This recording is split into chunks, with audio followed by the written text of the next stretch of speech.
We got a lot to talk about once again. Yama back in the picture. This man, Kirin with his coupe. Let's start from the top. Start off with the Lobdadon family, and their front lines are in shambles. I mean, Trom is running through them, and now it appears that Kirin is assembling all the branch-head forces, and they're going to steamroll right through the Lobdadon territory. So we have a ranker, first rank librarian, Lunini. By the way, first rank librarians, can we put them on the same level as branch-heads? I think that would be the comparison when we're talking about these ranker levels. But nonetheless, he talks about this preparation, right? Because his soldiers want to run away because Kirin's going to steamroll through them, right?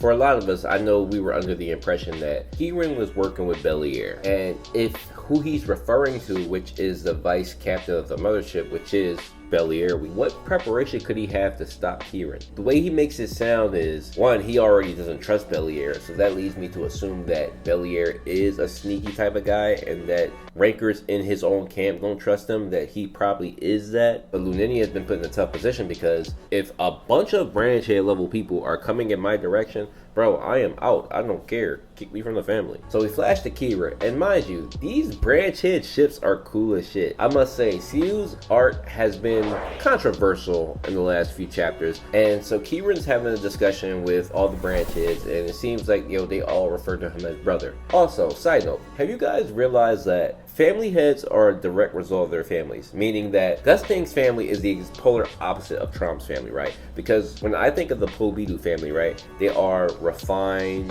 nerdy, usually have glasses, bookworms, right? And then you go to Trom's family, and they all have this more rougher look to them, right? They got mohawks, you got green, purple hair. People call it a diverse, animal kingdom. And not to mention colorful personalities as well. I never really put that together, and it's made me very interested to see what the other families are like. Just some insight on how governing your family can make them turn out a certain way. The way Kirin treats them, he is as a big, strong, older brother type. And he gets straight with them. Like, I'm not playing no games. I'm going to catch bombs, so y'all stop playing before I put y'all down. And so then we get somebody on the pocket popping up talking to Kirin. And then they mention coup.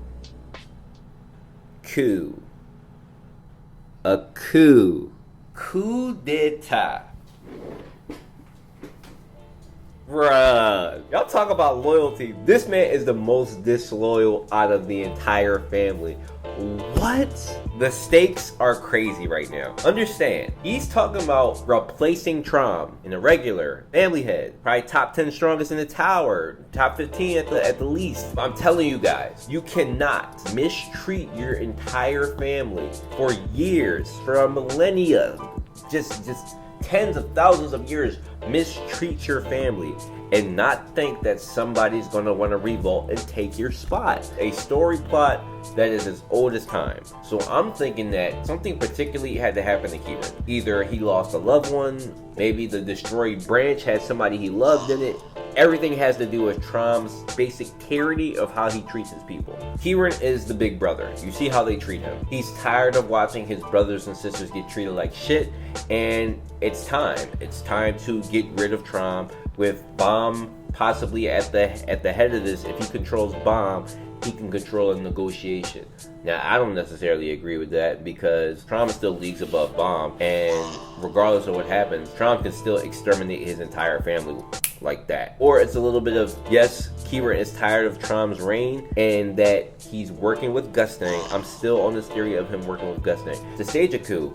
You cannot do that with just Towerborn alone. You have to have somebody strong at your backing to help you. So this is where Gusting comes into play. Regardless if you stage a coup, and regardless if you take Bomb or not, you still have to face Trom. So you need someone of equal level or equal power to stop this or to back you. I'm thinking it has to be Gusting, and that's why he's been so confident on this entire thing. If Kirin captures Bomb under the pretense of capturing him or Trom, Gusting will guarantee to kill Trom for Kirin so that he can replace him as the head. Think about it. It would be an extremely smart play on Gusting's part if he just had Kirin do it for him, and then in exchange, I will kill your family head for you. That's something I would probably do. Even so, Kirin cannot lead the Lobdadon family himself. The power imbalance will be ridiculously shifted. I mean, despite how strong Kirin is, he is not a family head. He's not Trom.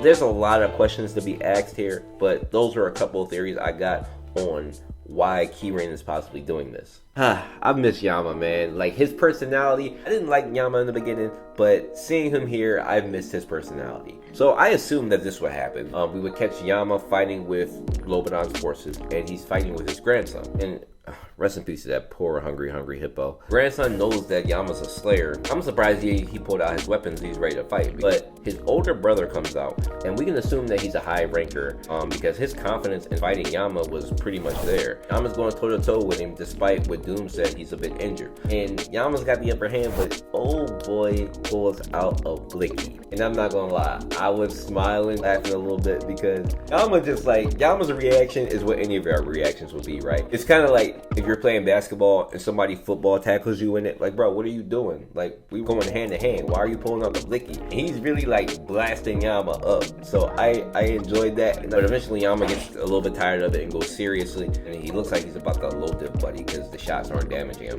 Before we get that, epic entrance from Lobdadon.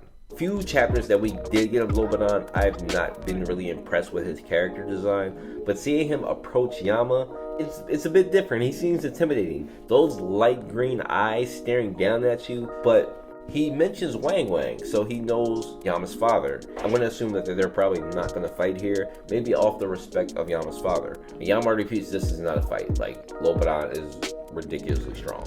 So, but yeah, that's the entire chapter. So here are my predictions for the next chapter. Lobdadon and Yama continue with their conversation. Yama's gonna probably back down. So maybe they discuss a plan here, or whoever that Kirin sent in advance to stop Lobdadon, they pop up.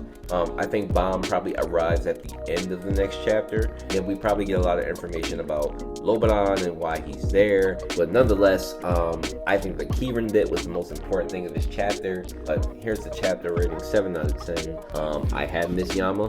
Good to see he's doing well, but he better back down with Lobdadon. But I'll see you guys next week in the next chapter, and thanks for watching.